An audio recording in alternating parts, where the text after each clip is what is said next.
광주매일신문 애독자와 광주매일TV 시청자 여러분 안녕하십니까. 4.13 총선을 통해 만들어진 16년 만의 여소 야대, 20년 만의 3당 체제의 20대 국회가 오는 30일 문을 엽니다. 상당한 전국 변화가 예상되고 있습니다. 이에 광주매일신문과 광주매일TV는 20대 국회의원 선거 차경환 국민의당 광주 북을 당선인을 초청해 상생과 민생 제20대 국회를 말한다라는 주제로 국회 운영과 의정활동 계획 등을 들어보는 대담 시간을 마련했습니다. 안녕하십니까? 네, 안녕하십니까? 네.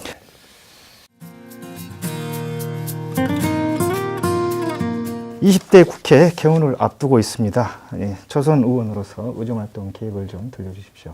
20대 국회는 저는 이렇게 정의를 하고 싶습니다. 정의를 회복하는 시간이 되어야 된다.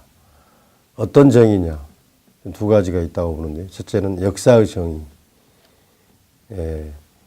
5.18 민주화운동을 비롯한 또 국정교과서, 이명박 박근혜 정권 들어와서 우리 역사의 문제가 대두되고 있습니다.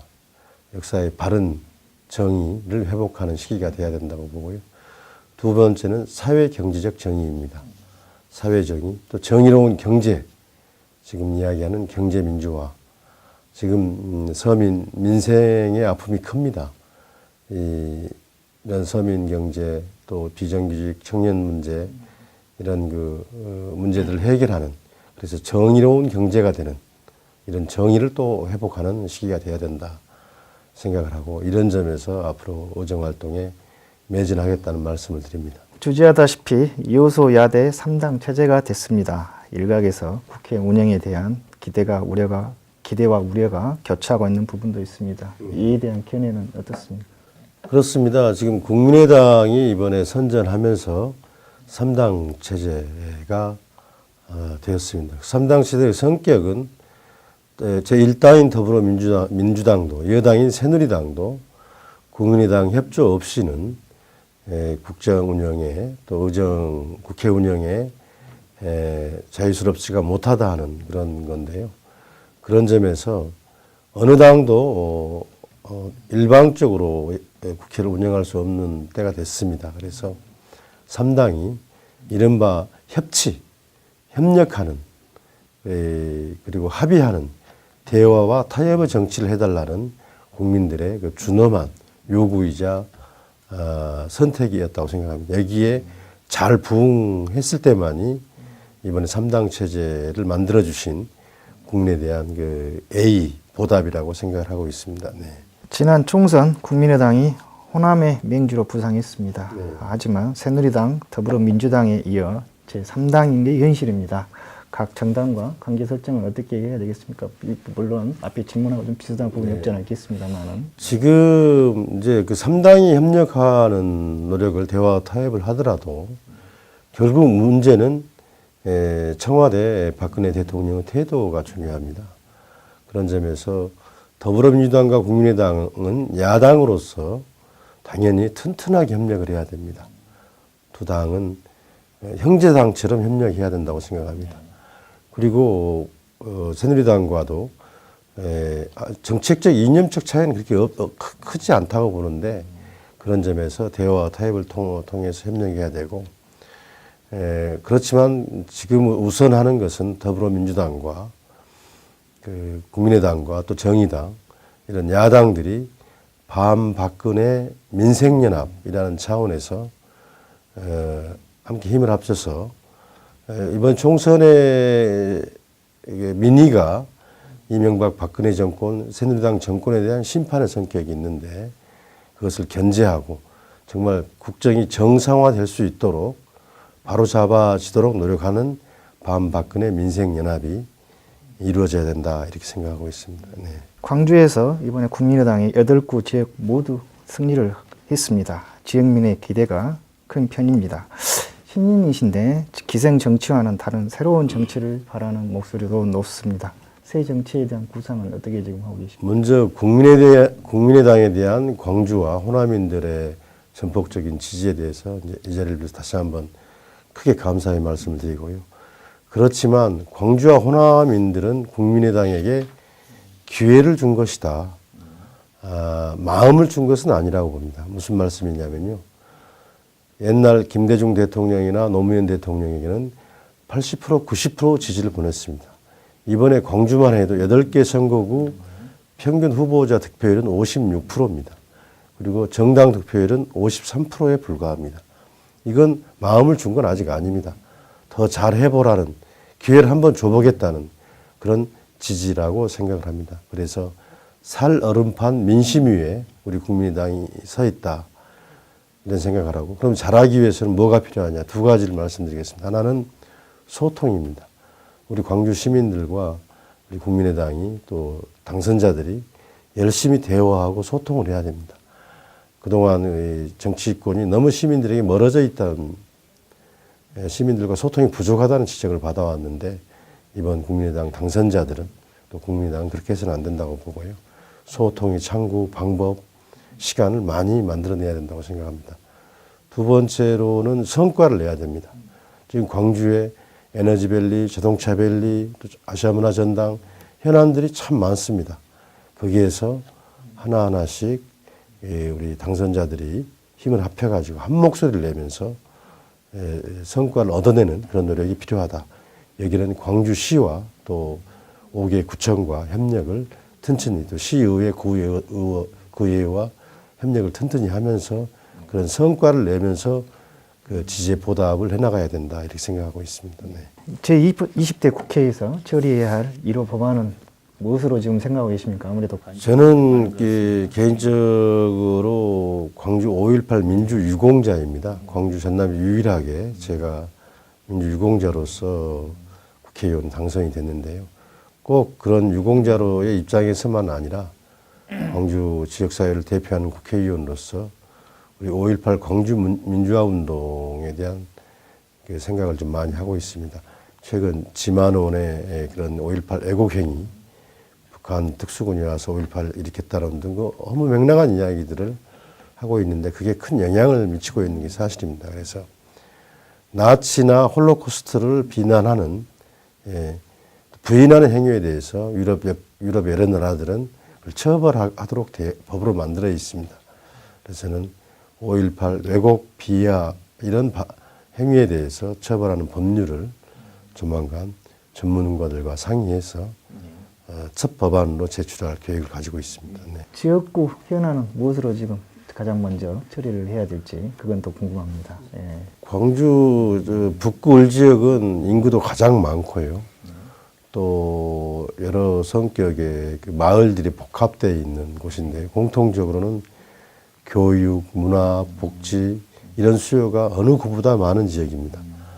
그래서 중예교원, 비엔날레 이걸 중심으로 한 문화벨트도 있고 여러 학군, 좋은 학군들이 많고 또 하나는 양산 건국 지역으로 많은 그 신흥 아파트 밀집 지역 인구 유입이 많은 곳인데요.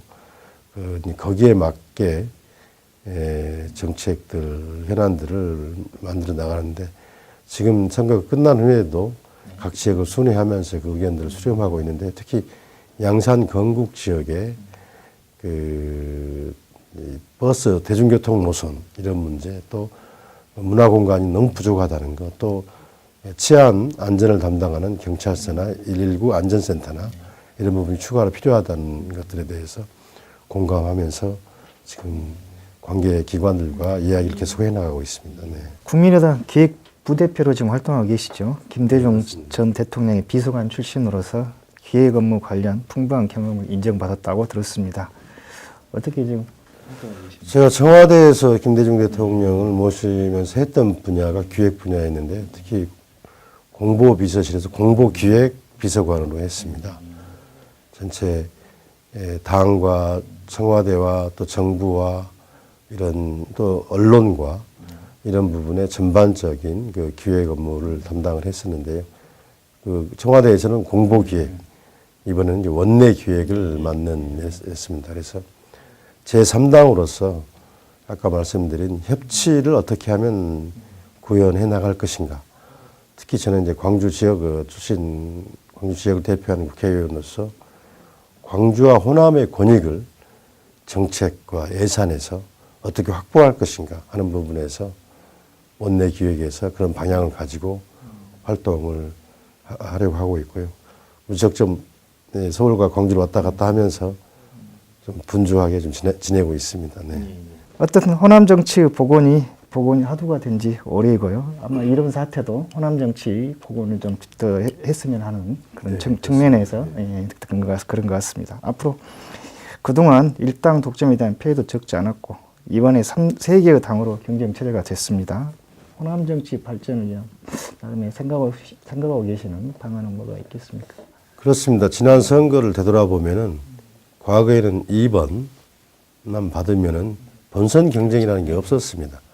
그래서 후보들도 선거 운동도 좀 여유를 가지고 했었고 정책이나 이런 또 주민 소통 이런 문제에서도 좀 느슨했던 게 사실입니다. 그러나 이번만큼은 열심히 공부해야 했고 주민들 끝까지 만나야 했었고 끝나고 나서도 그 경쟁은 끝나지 않은 것입니다. 그래서 더욱더 그런 그 처음 마음, 초심을 갖고 해야 된다고 생각하고요.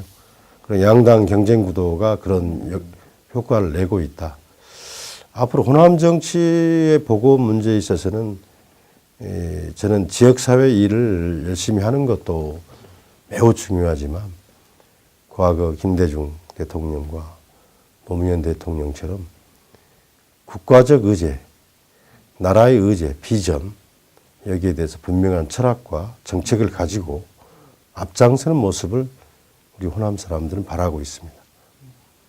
이런 부분에서 그걸 붙들고 나갈 때 리더십이 생기는 거고 그게 바로 우리 광주와 호남인들이 바라는 호남 정치가 아니겠는가 이렇게 생각하고 있습니다. 국회 운영이 상임위원회 중심으로 이루어지고 있습니다. 이게 희망하고 있는 상임위원회는 어디이시고 또 이유는 어떤 것인지. 저는 이제 김대중 대통령을 모셔서 남북 관계나 뭐 이런 부분에서 통일 문제나 이런 부분에서 요청하는 분도 있는데요. 그 부분도 소홀히 하지 않겠습니다만은 저는 광주와 제가 살고 있는 북구에 도움이 되는 상임위를 선택하겠다는 원칙을 가지고 있습니다. 여러 그 산업단지, 본촌 공단이나 첨단 1, 2지구, 또 3지구도 개발 예정이거든요. 그런 자원에서 산업자원위원회 또 희망하고 있고, 또 중해공원이나 비엔날레 이런 문화 또 수요들이 큰 곳이고, 교육수도 교육의 중심지기도 하고 그래서 교문, 교육문화체육관광위원회도 생각하고 있고, 또 여러 가지 그 지역의 몇 가지 도로 문제나 또 KTX 문제나 이런 걸 생각할 때 국토교통위원회도 생각하고 있는데 문제는 이제 우리 8명 광주 국회의원들이 모여서 토론을 했습니다. 한 군데 다 쭉 가는 것보다 나눠서 가서 광주에 좀 종합적으로 우리가 대응할 수 있도록 하자. 그래서 당과 또 우리 광주 지역 의원님들과 상의해서 광주 시민 전체에게 필요한, 저는 특별히 어떤 전문성 있는 건 아니고요. 리베로로서 필요한 상임위에서 지역사회에 봉사할 수 있는 상임위원을 선택하겠다. 이렇게 생각하고 있습니다. 네. 마지막으로 지금까지 말씀하신 중에 빠뜨렸거나 거듭 강조하고 싶은 말씀 있으면 들려주십시오. 국회의원 보좌관도 3년 반이나 했고, 청와대 대통령 비서관도 3년 반이나 했고, 또 전직 대통령 비서관을 한 6년여 하면서 한 14, 15년 정치와 아주 가까운, 의정활동과 가까운 밀접한 일을 한 경험을 가지고 있습니다. 그래서 의정활동이나 국회활동에는 그렇게 낯설지는 않는데요. 주인공으로 직접 참여하는 것은 이번이 처음입니다. 몇 가지 원칙을 가지고 하려고 합니다. 첫째, 우리 광주와 호남의 권익, 이익의 문제에 있어서는 철저하게 챙겨 나가겠다. 그리고 그 과정에서 우리 국가의 비전, 저는 지금 우리 정치 상황이 비전의 실종이다.